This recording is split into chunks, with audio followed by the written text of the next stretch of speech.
Hey everybody, it's Chief Meteorologist Brad Panovich. We've got some heavy rain that had moved through the area this morning, but now all our attention turns to this midweek storm, which could bring some icy weather to the Carolinas. And it's kind of a fascinating setup, but let's focus on today's system first. You can see it moving out of the region pretty quickly here. You can see all the rain is exited up to the north and east. Still got some lingering showers that are going to move through in the next couple of hours, but we're really starting to see skies clear out back to the west. I'm going to pause this and I'm going to show you the temperatures.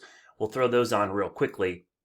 And you can see the warm air just ahead of this system, 60s and 70s. But as you go back to the west, it gets progressively colder. In fact, the setup for this cold air is coming from a region up here in Canada where we've got below zero readings now just crossing the border from Canada into the lower 48. If we go up into Canada, you can see some of these temperatures, minus 36 to 40 below zero. It is cold up there. So that's the cold air heading our way, but we've got a system out west that's going to move in and cause some of this the wet weather on Wednesday that may be mixing in with some ice. Let me show you that one.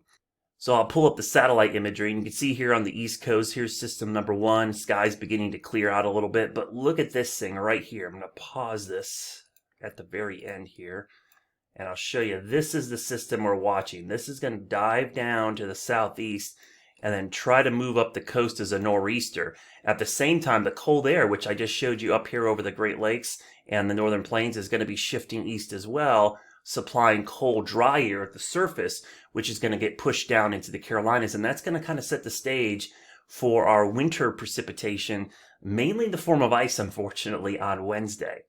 So the setup should be pretty interesting as we go into Wednesday. So let's go to the guidance here. We'll start looking at our future cast. So you can see system number one here. We'll go through time. Tomorrow, actually Tuesday, will be a beautiful day, sunny but very chilly as the cold air gets set up. So what's happening is in between the systems, high pressure up here is supplying cold air down to the southeast and into the Carolinas. You can actually see the lake effect snow streamers. That's a sign of the airflow, which is pumping in cold, dry air at the surface. Two things to note.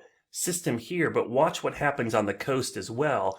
We're going to get what's called a Miller B setup, which means we're going to have two separate low pressure systems, which are kind of difficult to forecast because depending on when the energy takes over on the coast, it can really change your weather. So you could see our system, it's clearly showing up right here, but also notice off the Carolina coast, we've got low pressure trying to form. So we've got an upper low, which is going to move east, and eventually the energy is going to transfer to the coast, and this will become the dominant low. But when that happens is always a big question mark. The whole time this is going on, we're trying to get cold air being pushed down from the north and east, and that's what's supplying the precipitation chances for wintry weather. So we go into Tuesday night. We'll stop this at about 2 o'clock in the morning. You could see moisture starts moving into the Carolinas. Now it's all green right now initially, which means primarily rain. But you notice some of these reds starting to mix in, or oranges.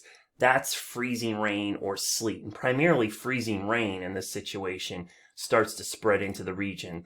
As we go through, this is 3 a.m. on Wednesday morning, 4 a.m. I'm going to stop this at 5:18. So you can see scattered freezing drizzle or rain. The rain is really starting to take over. So around Charlotte, yeah, I could see some sleet pellets, maybe even a flake of snow initially, but it's quickly going to change to freezing rain and then to rain very quickly. So not much of a chance for icing, just a quick glazing in the treetops. Roads should be fine. But as we go through the morning hours, this is 6:30 a.m., 7:30 a.m., 8:45 a.m., you could see how the precipitation picks up, and where it's heaviest and coldest is right in these areas up in here.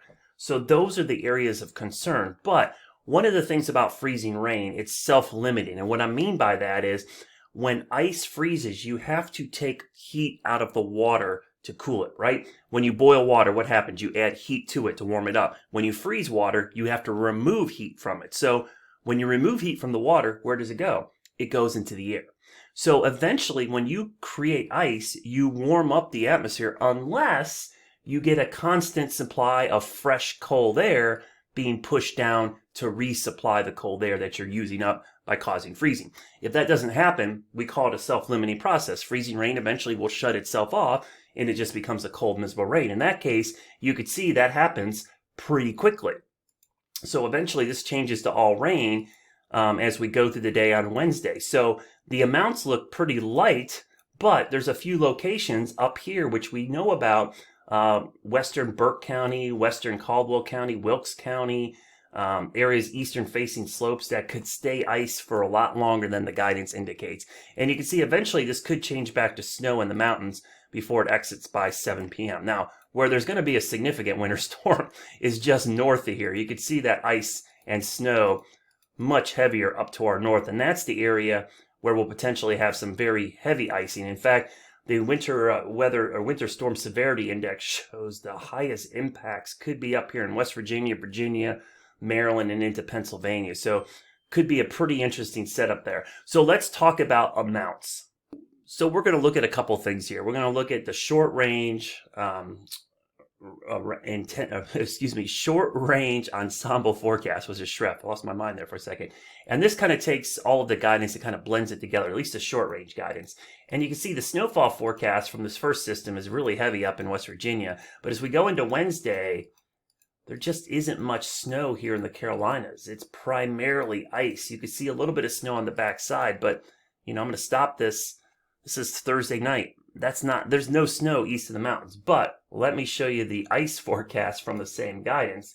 We'll show you the freezing rain potential as we go into Tuesday night and Wednesday morning. Watch this ice develop here and notice where it's heaviest. Now, I think this is a little too far north, but you can see a bullseye up here in Southwest Virginia. I think this could extend down here into areas of North Carolina, Northwest Piedmont, and the foothills, primarily the area we're watching. But I'm going to show you a couple other pieces of guidance. This is the short range, the short range ensemble forecast.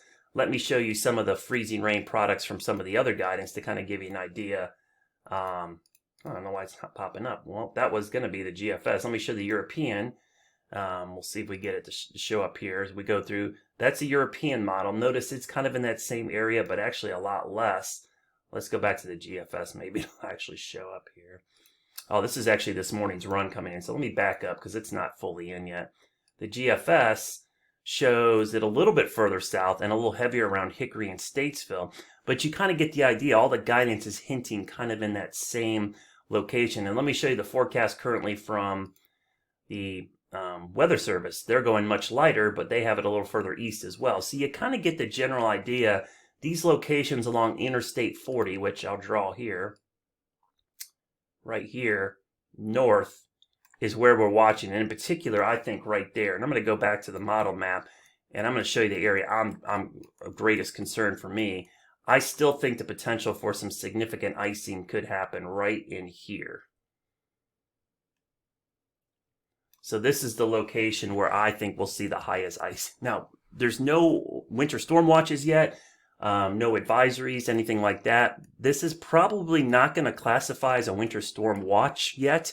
We'll have to see. We certainly will see winter weather advisories or freezing rain advisories at some point. But right now, our biggest concern is icing. And this is going to start on Wednesday morning and go through the middle of the day on Wednesday. So you're looking at a time frame, 6, 7 o'clock in the morning Wednesday, maybe an hour or two early, give or take a few hours, and lasting through about lunchtime. Of course, I'll have updates all day today, tonight, tomorrow as we get closer to this event. But snow lovers, this is not a snow event. This is going to be, unfortunately, a ice or rain event for us. The mountains, you could get some good snow out of this on the backside, but even there, this looks pretty icy.